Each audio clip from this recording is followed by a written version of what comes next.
Bonjour à tous, c'est Loser Killer qui vous parle donc pour une nouvelle vidéo découverte, aujourd'hui consacrée au magazine Lego Ninjago Legacy, sorti au mois de mars 2023, numéroté numéro 14, coûtant la somme de 7,50 € et bien sûr trouvable bien dans tous vos maisons bureau de tabac qui fait presse, maison de la presse, rayon presse d'hypermarché et autres magasins de type culturel. Voilà. Donc effectivement, eh bien, nouveau magazine qu'on va découvrir ensemble, hein, c'est un peu le but de ces vidéos découvertes pour ceux qui ne les connaîtraient pas. Alors déjà, on va commencer par l'extérieur, vu qu'on aura à nouveau une petite carte édition limitée, donc qui est à rapprocher bien évidemment du jeu de cartes Lego Ninjago qui est édité par le même éditeur que le magazine. Et donc effectivement une carte édition limitée de Call Dragon d'Or cette fois-ci, donc il fait partie de la série 6 comme vous pouvez le voir, donc je vais essayer de vous montrer d'être un tout petit peu mieux quand même, voilà. Alors j'enlève pas la carte parce qu'effectivement moi j'en ai pas l'utilité, donc c'est pour ça que je vous la montre directement. Plutôt ok je trouve, j'ai beau bien aimé la version Dragon d'Or de Call en mini-figurine, là je trouve que sur l'image le contraste des couleurs est pas vraiment très pétant ni visuel malgré la présence du bleu un peu qui brille derrière. Voilà, je suis pas entièrement convaincu, je sais pas ce que vous en pensez en tout cas, mais au moins voilà, vous aurez cette carte édition limitée, c'est la LE11 d'ailleurs, effectivement pour ceux qui euh, eh bien, noteraient ce genre d'informations. Voilà, donc ensuite, bien évidemment, on aura entre guillemets la surprise en elle-même, le cadeau, même si c'est pas vraiment un cadeau, vu que vous payez principalement pour ça, hein, et même, j'ai envie de dire, 7,50 € pour deux figurines, bon, c'est quand même assez élevé. Voilà. Donc, on va d'abord retirer ça. Alors, je vous rappelle que, là encore, comme c'est accroché avec une sorte de colle, on va essayer de le faire délicatement. Et j'ai l'impression que, là encore, ça va être un peu compliqué. Alors, attendez, il y en a deux.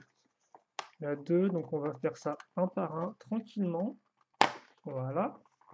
Et donc effectivement, qui dit Magazine Legacy dit qu'on aura deux figurines. Alors c'est pas toujours le cas, hein. Il y a eu des exemples effectivement de Magazine Legacy où on n'avait qu'une seule figurine. Je me souviens par exemple d'un moment où on a vu Carmadan à quatre bras. Peut-être qu'en fait qu'il ait quatre bras l'empêcher d'avoir un adversaire, je ne sais pas. Mais effectivement là on aura à nouveau un duel, ce qui est toujours plaisant. Alors voilà, je crois qu'on a... Attendez, je vais retirer ça tranquillement. Voilà. Ok, donc le magazine, bien sûr, on verra son contenu juste après. Mais en attendant, on va donc avoir bien, nos figurines que voici. Alors, on va se baisser.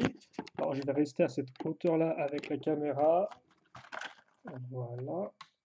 Donc, on aura deux personnages, tous deux tirés de la vague Lego Ninjago Core sortie l'an dernier, donc en 2022. Vu qu'effectivement, si je dis l'an dernier mais que je ne précise pas, bah, ça peut être un peu tout et n'importe quoi, selon quand vous regardez la vidéo. Donc effectivement, on aura du Lloyd ainsi qu'un serpent orange, donc qui faisait partie effectivement de la vague Lego Ninjago Core. Donc cette vague, hein, qui je vous le rappelle, eh bien, est composée de modèles qui n'ont pas, entre guillemets, d'histoire à proprement parler. Il n'y a pas de série télévisée en parallèle pour raconter un peu l'histoire de ces modèles. C'est vraiment juste, entre guillemets, une vague qui sert d'introduction pour toucher des nouveaux publics et aussi des publics plus jeunes, donc qui ne connaîtraient pas Ninjago et qui, effectivement, eh bien, pour ne pas les rebuter du fait d'un bagage historique trop grand, de trop d'histoire, parce que Ninjago, ça fait comme ça que ça existe, et bien voilà, on a ce genre de thème un peu sans histoire. Donc c'est apparu pour la première fois, comme je l'ai dit, l'an dernier, en 2022. Et donc, effectivement, eh bien, nous avons eu des nouvelles tenues pour les ninjas ainsi que des nouveaux adversaires. Nouveaux, mais pas non plus entièrement nouveaux, parce qu'en effet, là encore, une des petites particularités de la vague Lego Ninjago Core, c'est le fait eh bien, on va aussi, entre guillemets, un peu réimaginer slash réinterpréter, excusez-moi pour le bruit, d'anciens compacts, d'anciens concepts du thème. Et donc, par exemple, les serpents, eh bien, ce sont des ennemis emblématiques, bien sûr, des ninjas, et ce depuis la deuxième année du thème, non, pas la première. La première, c'est des squelettes. Sauf qu'effectivement, on a eu beaucoup plus de variations de serpents que de squelettes au fil des années, quand on regarde bien.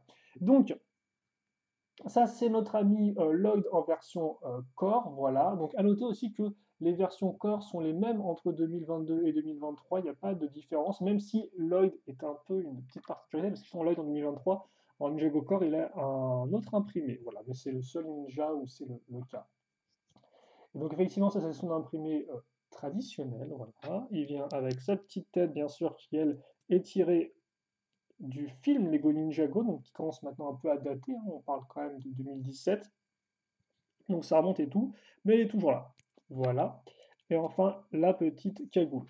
Pas de fourreau slash épaulette, on aura le katana qui sera juste là, katana de couleur verte qui rend vraiment très bien et qui va de pair avec sa petite manche gauche, comme voir qui est hétérogène en termes de couleur avec celle-là, ah, avec sa manche gauche, sa manche droite, je vais y arriver, et aussi avec son petit bandeau. Et ensuite, eh bien, on aura donc un serpent. Alors, j'ai plus leur nom, je crois que ce sont des cobras, si je dis pas de bêtises. En tout cas, lui, ça va être le cobra mécanique. Donc, effectivement, des serpents aux couleurs orange et métal foncé. Voilà, avec les petits imprimés qui vont bien. Il faut noter qu'on avait deux types de torse, si je ne dis pas de bêtises, en termes d'imprimés en 2022. Et donc celui-ci viendra avec un petit pack, un pack avec 4 accroches à clip qu'on va utiliser juste après, mais avant ça, la petite tête. Donc là encore, c'est de la réutilisation de pièces déjà existantes. En effet, ces pièces-là sont apparues avec les pyrovipères donc en 2019.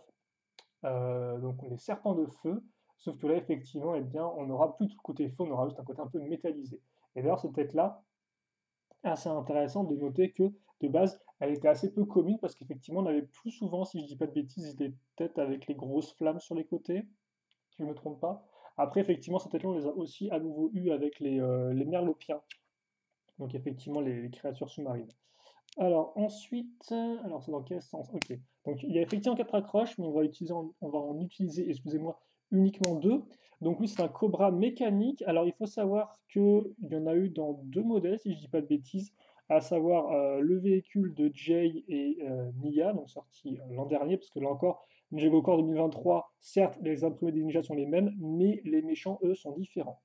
Donc les méchants serpents eux ne sont pas apparus que en 2022. Et donc effectivement, donc dans la voiture ainsi que dans le temple. Et donc dans l'un ou l'autre, c'est sûr qu'il y avait effectivement les deux, la petite foreuse, mais dans l'autre, je crois que c'était des flammes à la place en termes d'accessoires. Et on aura cette petite tronçonneuse qui est plutôt cool.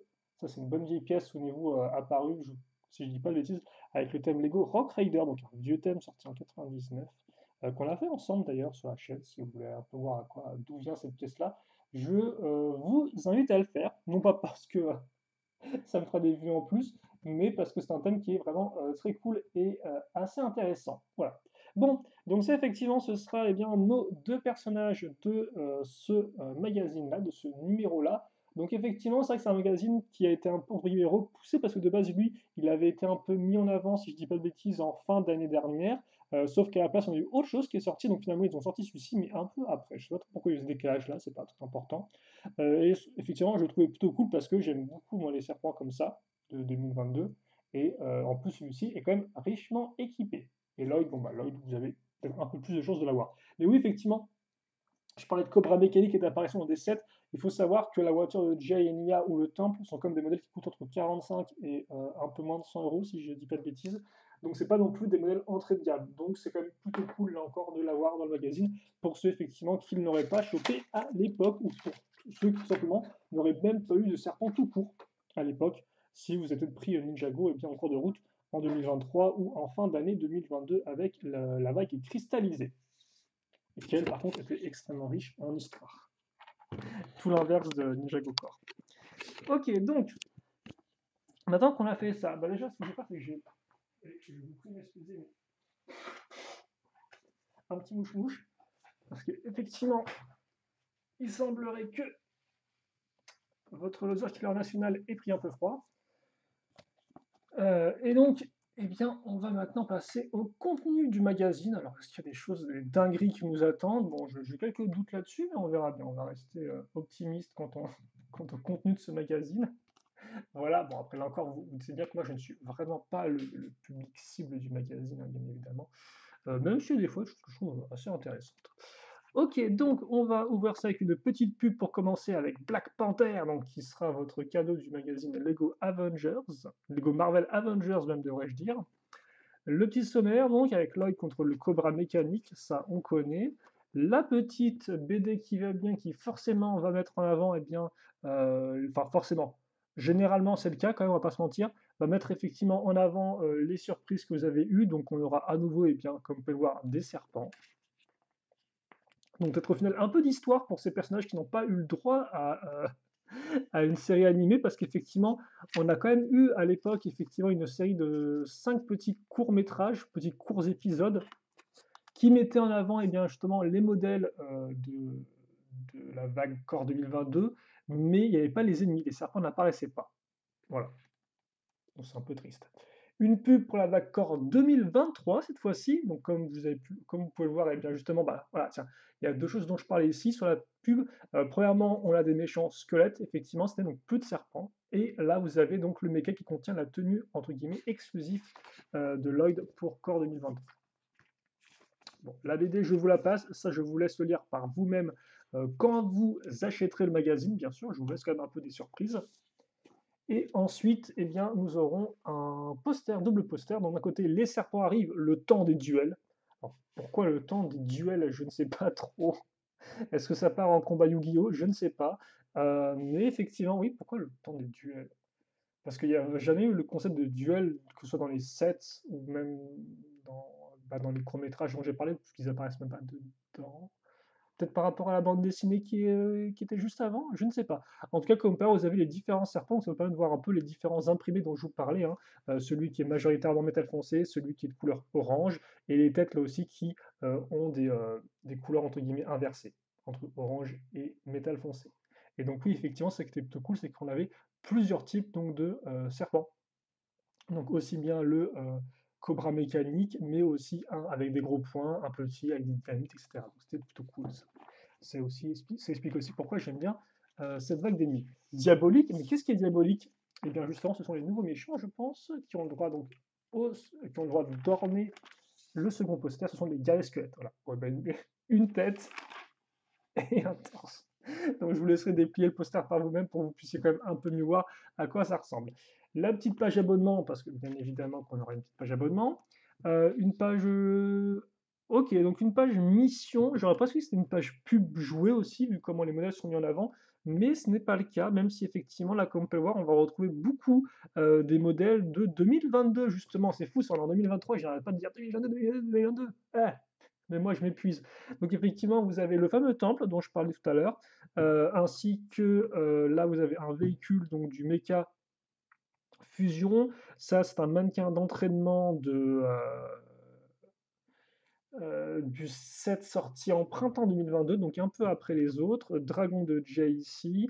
L'hélicoptère, justement, qui faisait partie qui était le second véhicule inclus dans le modèle de la voiture de Jay et Nia. Le dragon de Lloyd, un gros dragon assez massif. Là, vous avez même un petit véhicule pour Lloyd qui est démonté. Donc voilà, ils se sont fait plaisir. C'est cool. On retrouve des vieux sets. Alors certes, bon, ils ont à peine un an, donc ils sont pas si vieux que ça.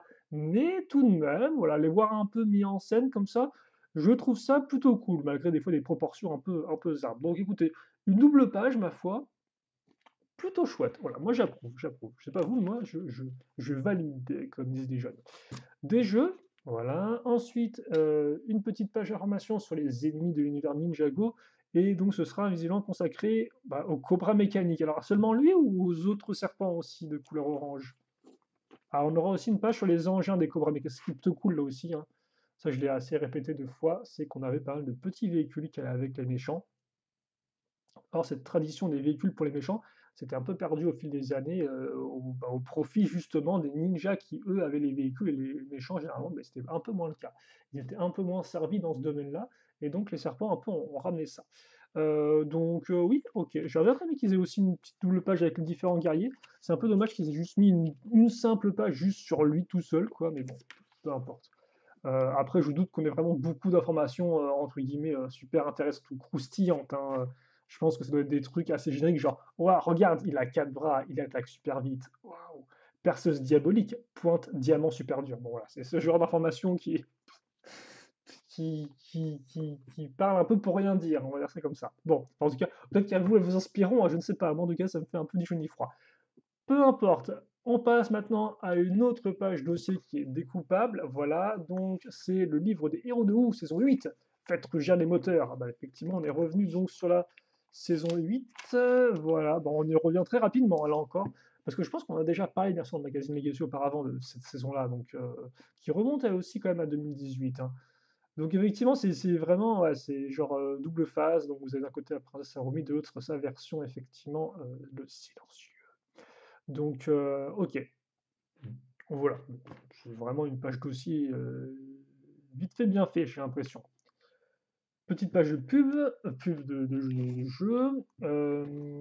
Ensuite, ah bah oui, un de ces donc jeux double page, et là encore qui met en avant des modèles de l'an dernier, de 2022, avec le fameux dragon de Jay, assez particulier dirons-nous sur certains aspects, et le dragon de Kai. Ok, donc c'est effectivement c'est une sorte de mix entre des jeux, une sorte de petite BD et tout, une page un peu de présentation des jouets, ouais, petite pub cachée vite fait, hein, voilà. Ça reste plaisant, je trouve, moi, en termes de mise en page. Un de ces, ok, donc ça c'est un jeu double page qui se joue avec un dé. Donc effectivement, il y a des jeux qui se jouent avec, simplement avec le magazine et un stylo, et d'autres effectivement qui demandent des accessoires un peu en plus comme des dés. Donc c'est un de ces jeux-là. Voilà. Et bah écoutez, hop là, on ouvre direct, allez, même pas de roulement de tambour, donc qu'est-ce qu'on aura? Eh bien, le 3 mai, donc effectivement dans 2 mois, donc on aura fait en avril, eh bien nous allons retrouver Maître Wu contre un archer fantôme, ce qui est plutôt cool. Donc ça, effectivement, on n'est plus dans du core, on revient dans du Legacy, parce que je rappelle que de base, Legacy, hein, pour ceux qui n'auraient pas suivi, mais Legacy de base, Ninjago Legacy, ne devrais-je préciser, c'est un sous-thème Lego Ninjago qui est apparu en 2019, qui s'est arrêté en 2021, donc qui a duré 3 ans, et qui avait pour but, eh bien, entre guillemets, de ressortir des vieux modèles, mais totalement, bien sûr, réimaginés, donc soit en plus détaillé, soit en plus grand, soit en plus petit aussi, des fois en plus fidèle par rapport à la version série télévisée. Et donc effectivement, le magazine Legacy est apparu en même temps que ce sous-thème-là, sauf que le sous-thème, lui, s'est arrêté et maintenant a été remplacé par Diego Core, comme je vous l'ai dit, et le magazine, lui, bah, continue. Et donc, bah, forcément, met en avant les modèles Diego Core, mais des fois revient un peu dans du Legacy. Voilà. Et donc là, comme part, on a un peu un mix. La BD nous met des guerriers squelettes, justement, de 2023, mais on a ici effectivement un serpent qui est apparu, un serpent, oula, je vois des serpents partout moi aussi, un fantôme effectivement qui est apparu dans la toute dernière année Legacy, et qui forcément faisait référence au serpent sorti quelques années plus tôt en 2015, avec la vague Possession. Ça ne nous rajeunit pas, ça va faire bientôt 8 ans quand même, terrible. Et donc là, effectivement, alors, là encore, les tenues de Maître Wu, je ne me souviens jamais lesquelles c'est. Celle-ci, je pense que c'était sa version corps, là encore, qui devait quand même être relativement exclusive, si je ne dis pas de bêtises. Merci de peut-être me le confirmer dans les commentaires. Et l'archer fantôme, et honnêtement, je me souviens plus dans les modèles. Alors, dans les modèles, forcément, on a eu des modèles Legacy, on a eu forcément des serpents comme ça et tout. Mais est-ce qu'on a eu effectivement un serpent avec une arbalète? Ça, je ne me souviens plus du tout. C'est possible, hein. Mhm. Parce qu'effectivement, avant, on avait un général fantôme en 2015 qui avait un arc. C'était le Ghost Archer? Non, je ne sais plus comment il s'appelait. Et donc là, je pense que ça, c'est une référence à ce général-là, même si forcément, il n'a aucun des éléments exclusifs du général en question. Ensuite, petite pub pour le magazine Lego Star Wars, cette fois-ci. Et enfin, donc, pour la fameuse série 6 avec ses cartes. Trop cool, ces cartes platine qui, j'en suis sûr, sont absolument incroyables. Bon, bah écoutez, là encore, on a fait un petit 20 minutes sur le magazine Lego Ninjago Legacy. Bah, j'espère au moins que ça vous a plu, hein, quitte à prendre du temps dessus, hein. J'espère au moins que c'était un minimum intéressant ou au moins divertissant. Là encore, pour ceux qui éventuellement n'auraient pas les moyens de se payer le magazine ou ne le trouveraient pas par chez eux. Là encore, c'est effectivement, vous ne trouvez pas forcément dans toutes les presses non plus, hein. Moi-même, effectivement, des fois, je peux en faire plusieurs avant de le trouver, même si maintenant, j'ai quand même mon buraliste voilà, qui marchand de journaux, voilà. C'est ça que j'arrive jamais à trouver en début de vidéo. Je dis maison de la presse, tout ça, mais non, juste marchand de journaux, en fait. Il y a un terme qui existe, qui est très simple à comprendre. Voilà. Je sais pas pourquoi je galère autant à trouver ce terme de buraliste slash marchand de journaux. Bon, on va peut-être mettre monsieur un peu plus comme ça pour qu'on le voie un peu mieux, voilà. Et puis, bah, écoutez, je pense que c'est tout pour cette petite vidéo-là. Donc, si vous avez des commentaires ou des questions dans son magazine, par exemple, est-ce que vous aussi vous l'avez acheté, qu'est-ce que vous en avez pensé, vous avez bien aimé les surprises ou pas, ainsi que son contenu, ou autres questions auxquelles je n'aurais pas répondu, eh bien n'hésitez pas à les poster bien sûr dans l'espace commentaire de la vidéo. Je lis tout ça et j'y réponds bien sûr avec grand plaisir comme d'habitude. Pour le reste, nous, eh bien, on va se quitter là-dessus pour cette petite vidéo découverte. Bien sûr, on se retrouve très prochainement pour le magazine Lego Ninjago normal, donc juste la version traditionnelle. Et puis, bien sûr, comme l'a vu, on se retrouvera par contre en mai pour la suite du magazine Legacy. Voilà. On se quitte là-dessus. Et bah, écoutez, moi, il ne me reste plus qu'à vous souhaiter de passer une très bonne journée, une bonne soirée, un bon goûter, un bon petit déjeuner, bref, tout ce que vous voulez. Portez-vous bien, bien évidemment, et à la prochaine. Salut à tous et à toutes.